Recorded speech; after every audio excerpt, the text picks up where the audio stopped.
Hi, Matt. Hello, Natasha. Welcome Oh, to Halloween Daily. Thanks so much for woo! hanging out with us today. I'm definitely seeing a theme there with all of your decor.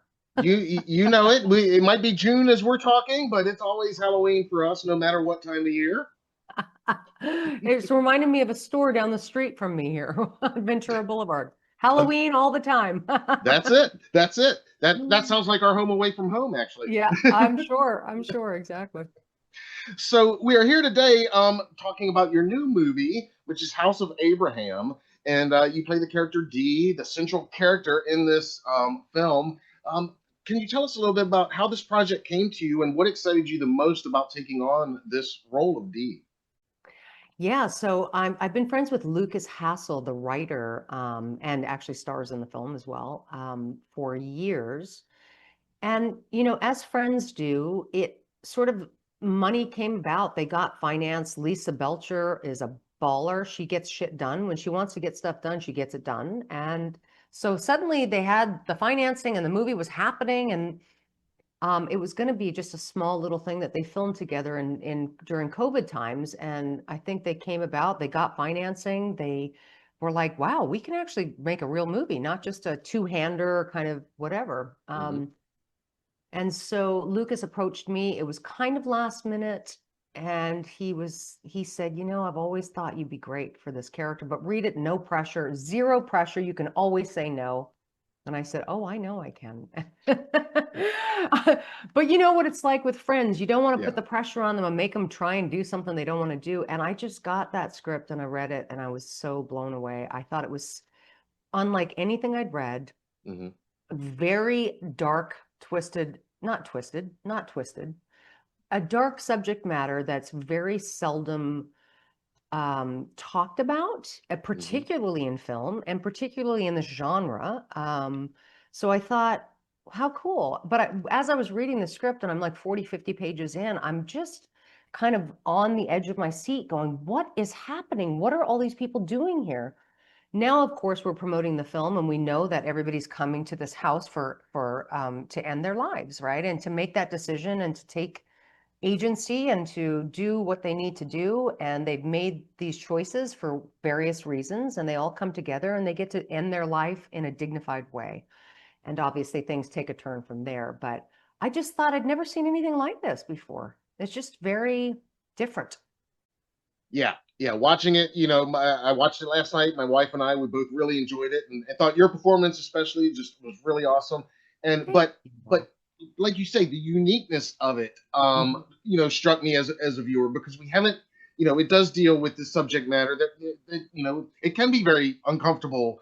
Yeah. But I found that even in the darkness of it all, there are these moments of levity, even kind of weird levity sometimes. And maybe it's just a release. And we just talked Mhm. to Lisa and Lucas about this a little bit, and they talked about that, about how, yeah, it's just releasing that valve a tiny bit in that tension. Yeah. I'm But trying, from as you're saying this, I'm trying to think of these pressure release moments in the film. I haven't seen it in a while. I'm going to the premiere on the 20th here in LA, so I'll get to watch it again. I have seen it, but I'm like, God, where are these moments of levity? Where are well, they? I I just remember push, push, pressure, pressure, yeah. pressure, pressure, build, explode. Well, and that's what I imagine it would have been for you in filming, because for your character, it is so much of that, and there is so much dark. So that I was going to ask that too, like on the day on set as you're filming, and again, I mean, there's some brutal deaths in there. I think we can say that, Oh God. Yeah. and there are some, again, the dark subject matter, but we Mhm. often hear that on set, sometimes it's the darkest stuff have the lightest and funnest sets.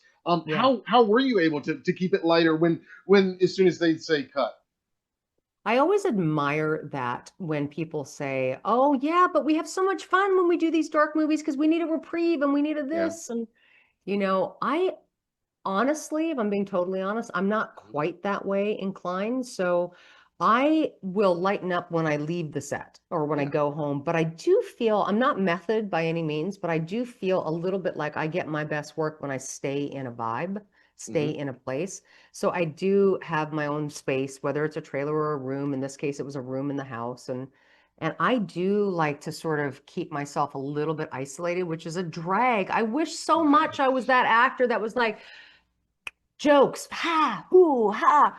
And I think that happens a little bit more with super, super gory movies where Hmm. things are so outrageous, Hmm. and the tension's super high.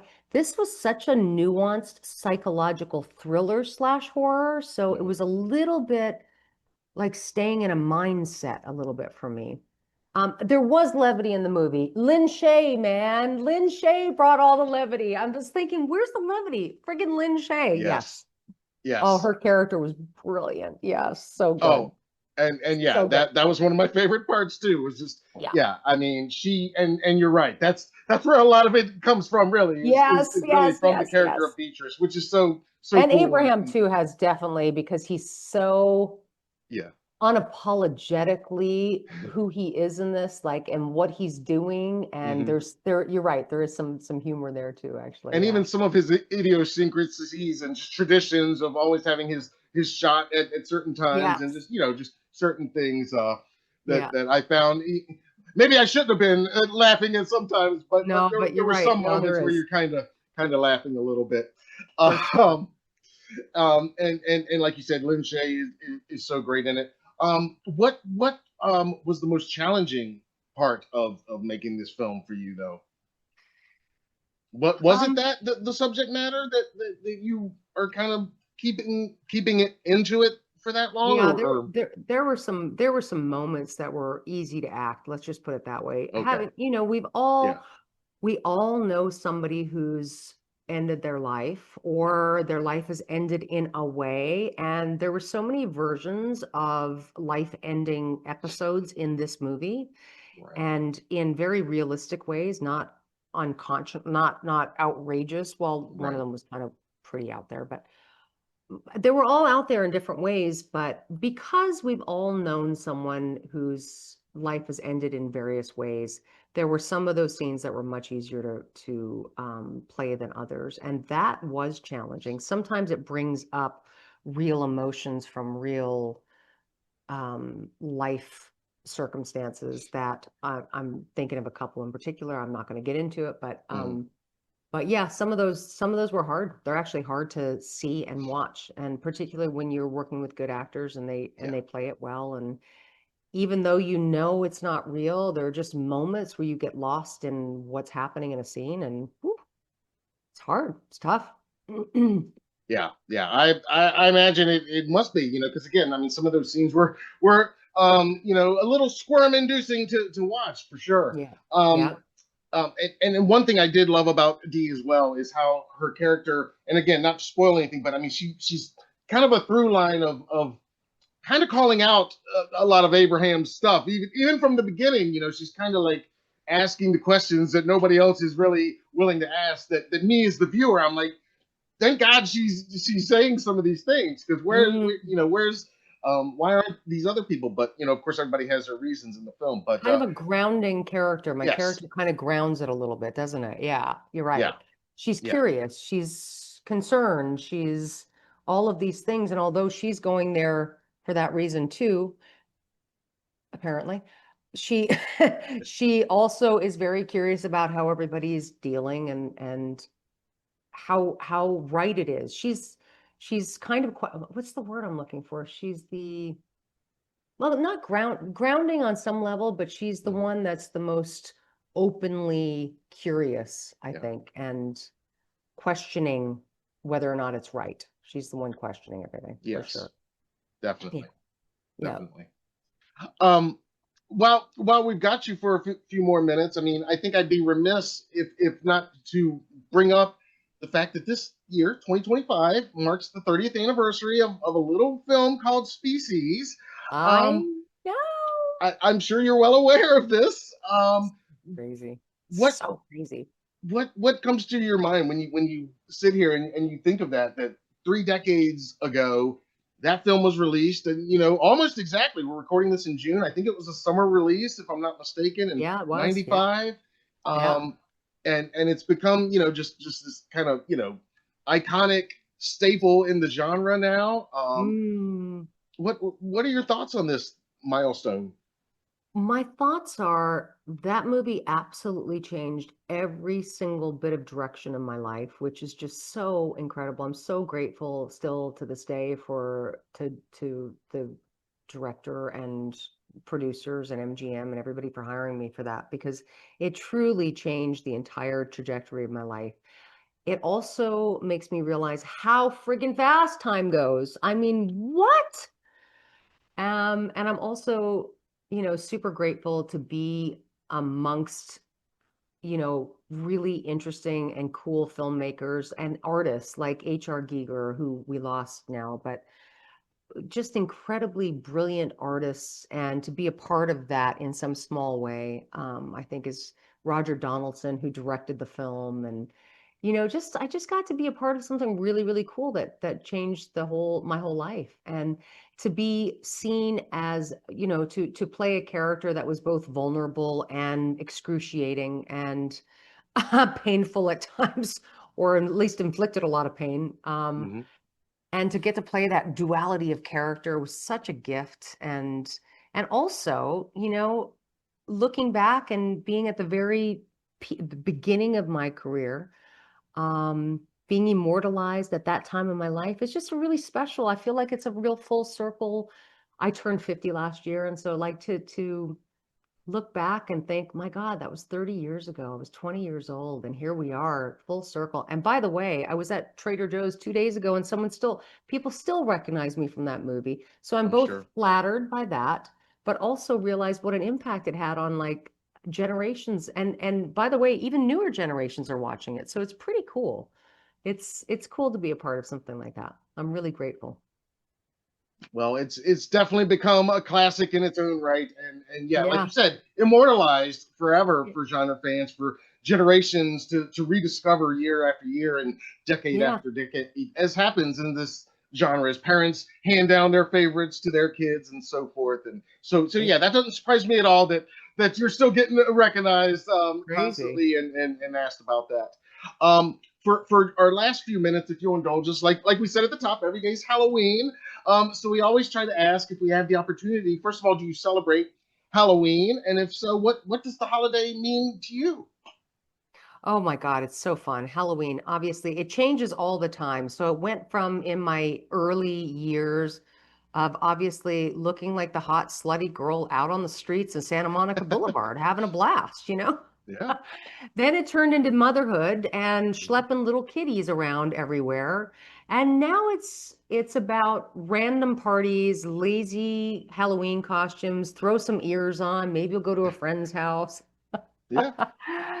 Have the little kids trick or treaty coming up to the house and stuff. I did live on a street in Sherman Oaks for quite some time. That was one of those shut the street down, police barricade, Yeah. massive. And then it meant spending thousands of dollars in giant candy bars to keep up with the Joneses. So it's meant so many things over the years of my life. But I do really respect like these special effects makeup artists that do unbelievable, unbelievable makeup and create. And, sometimes I do go all out on Halloween, I will say. Not Heidi Klum go out, but decently go all out. It's Awesome. fun. It's fun. Awesome. Do you have a can you tell us a favorite Halloween costume that you've worn over the years? And then we also try to ask the second part of that, your favorite Halloween candy. Oh, candy. I like all candy. I love candy. All of the I'm such above. a candy girl. Anything caramelly though, Oh yeah. or oh God, I do love around Halloween. I love caramel apples. I'm a Oh big yeah. fan of Hmm. those. More than candy apples. I like caramel apple. I love caramel. It's my favorite. So, or caramel, depending on where you're from. That's a good choice. That Yeah, yeah. But last year I actually put together a really last minute Day of the Dead costume. oh nice. And although people will celebrate that at various other times, not just Halloween, it's such a pretty and haunting costume. So I kind of loved that. Yeah. Awesome. I know Very it can be cool. kind of typical. It's not, You know, and I know I love it when people do the funny kind of costumes, the you know, no pun intended, the pun intended costumes and stuff. That's the creative stuff like that. But I'm still a bit of a sucker for a cool, well done witch or a Day of the Yeah. Dead or something kind of classic in that way too. Awesome. Yeah. Well, you can't go wrong with the classics for sure. Right, right. Awesome. I love it. I love it. Well, thank you again so much for talking to us today. I know you're super busy. The movie's great. You're awesome in it. We really enjoyed it. And instead of saying goodbye, as you might imagine, we always like to wrap by just wishing you a very happy Halloween. Happy Halloween to you too.